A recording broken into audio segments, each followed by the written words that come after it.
Hello, my name is Michelle. And I'm Dan. And we're inspectors with SafeWork New South Wales. Welcome to today's webinar, which will focus on how to provide a safe environment for those who deliver care or support for clients at home. In the home care setting, where compassion and care intersect, it becomes essential to ensure that safety remains at the forefront of our minds. To help you do this, we'll tell you about the SafeWork New South Wales Home Safety Risk Assessment tool and how to use it. For those of you who don't know much about SafeWork New South Wales, we are the state's work health and safety regulator. We make sure employers and workers are following work health and safety laws to keep people safe at work. We do this in several ways, including visiting workplaces, providing advice and guidance, and delivering targeted resources and tools. We may also take action against workplaces not meeting their work health and safety duties. What you may not know is that under work health and safety law, a home can be a workplace. The law defines a workplace as any place where a worker goes to do their work for a business or undertaking. If you are a care support worker or provider going to someone's home to provide support or services, that home is considered to be a workplace.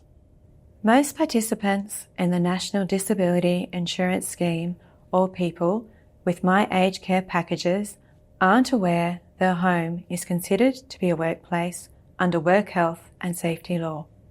Now let's talk about who the law defines as a worker. A worker is a person who carries out work in any capacity for a business, employer, or person conducting a business or undertaking. If you provide home care or support to clients to help them live independently, you are a worker. While at work, a worker must take reasonable care for their own health and safety, take reasonable care for the health and safety of others, and comply with any reasonable instructions, policies, and procedures given by their employer, business, or controller of the workplace. In simple terms, this means you must act with the same care as the average person would in similar circumstances and take care not to harm other people at the workplace. Wherever you work, including if you work in people's homes, there are likely to be risks to your health and safety. Each home is unique and will have different risks and hazards. For example, hazards in a home could be someone's pet, household clutter, mobility aids or equipment, or perhaps family and friends who may be visiting.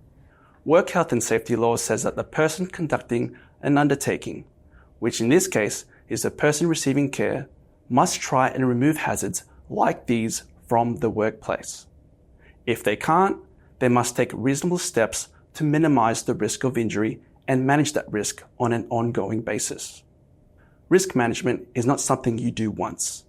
You have to consider the risks in your workplace each and every day, as environments such as people's homes are constantly changing. SafeWork New South Wales has resources that can help you and others in the sector, such as NDIS platform providers and people receiving care, to meet all these work health and safety obligations we have mentioned. One resource we're going to show you today is the Home Safety Risk Assessment. Michelle and I are going to talk through it now.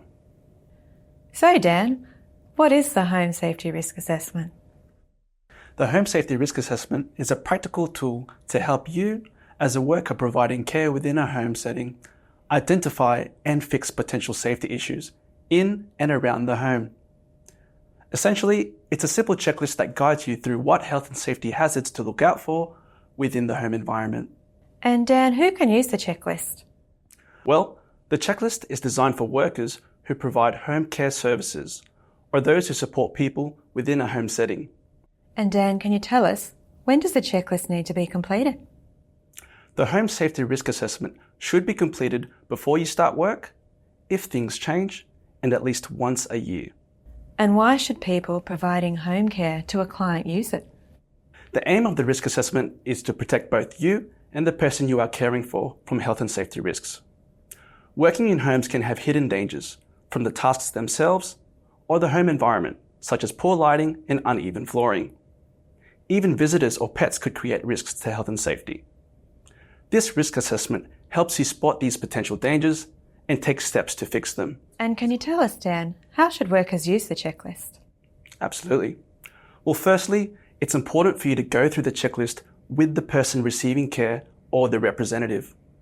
It's their home and they have a responsibility to make changes to the work environment to keep it safe from hazards. Within the checklist, what you'll find is a series of statements or questions that is intended to flow in a logical order, from outside the home to inside the home.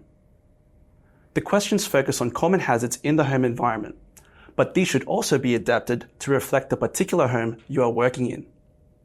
As you go along, answer the questions by ticking the boxes. If things are good, tick yes. If there might be a safety problem to solve, tick no. If the hazard is not relevant to the home you're in, write NA or not applicable. It's also important to write notes in the comments or action column. This is where you would include information to explain why you ticked yes or no. This could be noting the existing safety controls or suggested ways to address the issue. Finally, you would want to discuss and fix. Talk to the person receiving care about how to address the problems you found. If you see an immediate danger to yourself, leave the home right away and seek help. And to finish off, Dan, what are your final tips when using the checklist? There's 3 tips I'd suggest keeping in mind. First, be honest. Don't be afraid to mark things no if you have concerns or if you're unsure. Secondly, get help. If you're unsure what to do about a safety issue, talk to your supervisor or manager for advice. You could also reach out to SafeWork New South Wales on 13 10 50 via our Speak Up Save Lives app or via our website. Finally, update it.